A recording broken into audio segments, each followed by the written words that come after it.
అలాంటిది సప్త ఋషుల్ని ఒక్కసారి చూడగలిగాను అన్నాడు హిమవంతుడు. వాళ్ళకేసి తిరిగి అన్నాడు, శివుడు అర్ధాంగి నమస్కరించిందని చెప్పండి అని తన సమ్మతిని వారికి తెలియచేసి అంగీకారాన్ని అంత అందంగా చెప్పాడు. ముహూర్తాలు పెట్టుకుందామా అన్నారు శివుడి వైపు పెద్దలు సప్త ఋషులు. గడ్డాలు ఊపుకుంటూ ముహూర్తాలు పెట్టుకుందామా అన్నారు. పాపం వాళ్ళు చూడండి, వాళ్ళ ఫ్లైట్. శివుడి వైపు పెద్దలు సప్త ఋషులు హిమవంతుని, వాళ్ళు శివుడి వైపు పెద్దలు ఎవరు అంటే సప్త ఋషులు. హిమవంతుడు పురోహితుడు గర్గ మహాముని వచ్చాడు. వాళ్ళిద్దరూ సంప్రదించుకొని ముహూర్తం పెట్టుకున్నారు. అంటే అటు సప్త ఋషులు ఇటు గర్గ మహాముని ఇద్దరు కూడా డిస్కస్ చేసుకుని ముహూర్తం పెట్టుకున్నారు. 7 రోజుల్లో మంచి ముహూర్తం ఉంది, ఆలస్యం చేయకూడదు. ధనుర్మాసంలో ఒకానొక సుముహూర్తం సిద్ధమైంది. ఆడపెళ్లి వారు కళ్యాణ పత్రం తయారు చేసి కైలాసానికి వెళ్ళి శివుడికి సమర్పించారు. వచ్చేసారు, పట్టుకెళ్ళారు. పళ్ళు పూల ఫలాలు అన్నీ. మరి పళ్ళి పత్రిక ఇవ్వాలి కదా, పట్టుకెళ్ళారు. ఇవ్వడానికి ఒకసారి, చెప్పడానికి ఒకసారి, ఇక ఇలా తిరుగుతూనే ఉంటారు ఆడపెళ్లి వారు పెళ్ళయ్యేదాకా.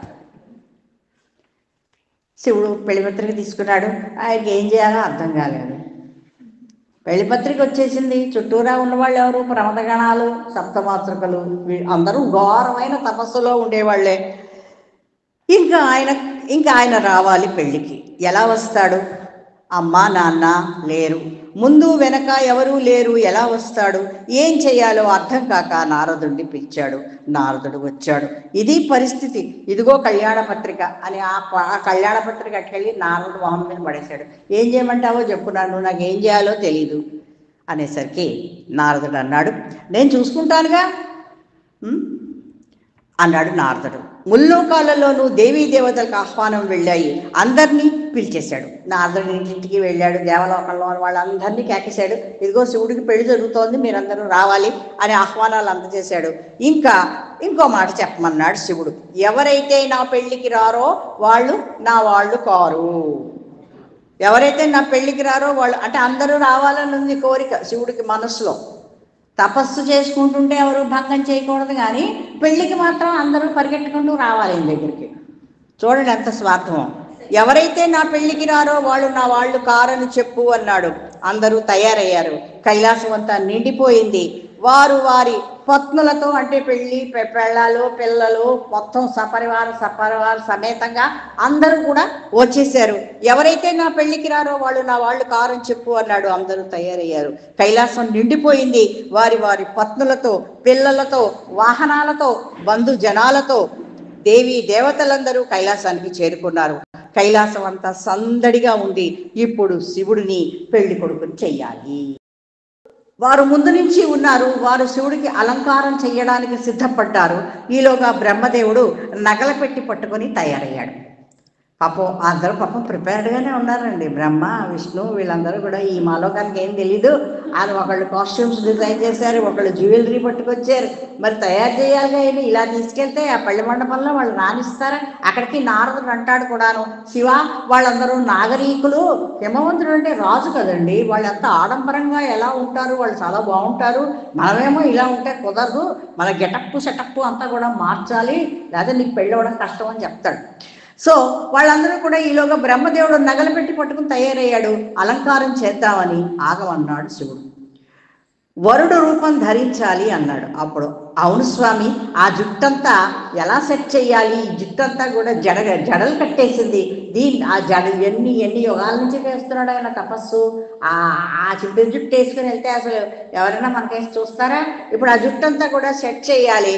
అందుకని హిమవంతుడి పరివారమేమో నాగరికులు, మరి మనమేమో జిప్సీస్. అంటే మనం జిప్సీ అంటే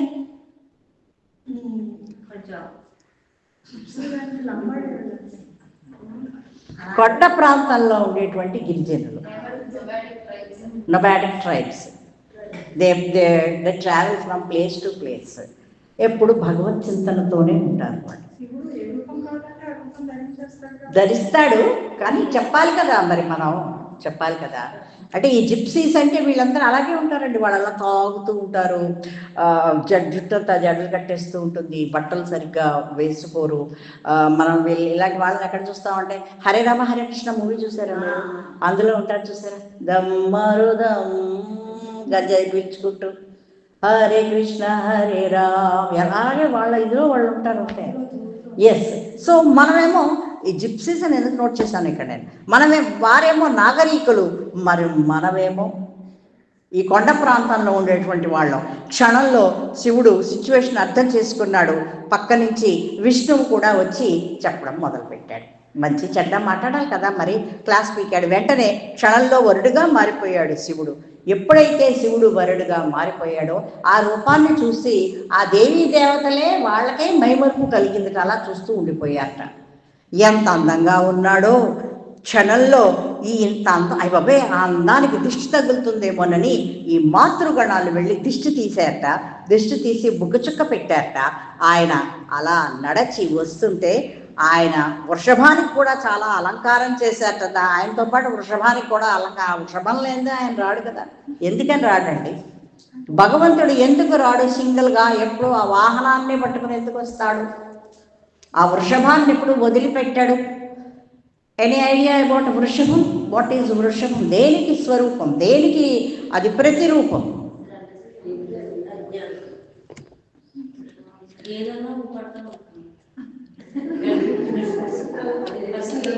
చెప్పండి.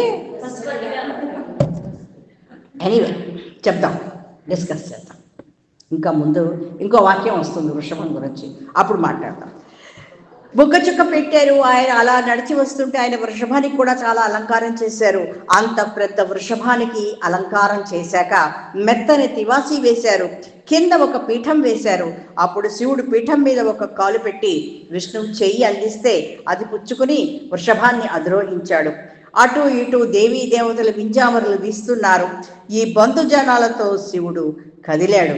ఇంతమంది మగపిల్లి వారు ఉంటారని వాళ్ళు ఎవరు కూడా ఊహించలేదుట. ఏదో వస్తాడు అనుకున్నారు. ఊరేగుతూ పాటలు పాడుకుంటూ నృత్యాలు చేసుకుంటూ శివజీకి బారాత్ నికిలి నెమ్మదిగా డాన్సులు చేసుకుంటూ పెళ్లివారంతా ఊరు పొలిమేర దాకా చేరుకున్నారు. ఈ శివుడు వీళ్ళందరూ చేసేటువంటి నృత్యం ఎంత అమోఘంగా ఉంది అంటే, ధిమికి ధిమికి ధిమి ధిమికి ధిమికి ధిమి నాచే భోలానాథ్, నాచే భోలానాథ్, ధిమికి ధిమికి ధిమి ధిమికి ధిమికి ధిమి నాచే భోలానాథ్, नाचे भोलानाथ। मृदंग बोले शिव शिव शिव ओम, डमरू बोले हर हर व्योम व्योम। मृदंग बोले शिव शिव शिव ओम, डमरू बोले हर हर व्योम व्योम। नाचे भोलानाथ, नाचे भोलानाथ। मृदंग बोले शिव शिव शिव ओम, वीणा बोले हरि ओम हरि ओम। मृदंग बोले शिव शिव शिव ओम, वीणा बोले हरि ओम नाचे भोलानाथ, नाचे भोलानाथ। धिमिकी धिमिकी धिमी धिमिकी धिमिकी धिमी, धिमिकी धिमिकी धिमी नाचे भोलानाथ, नाचे भोलानाथ।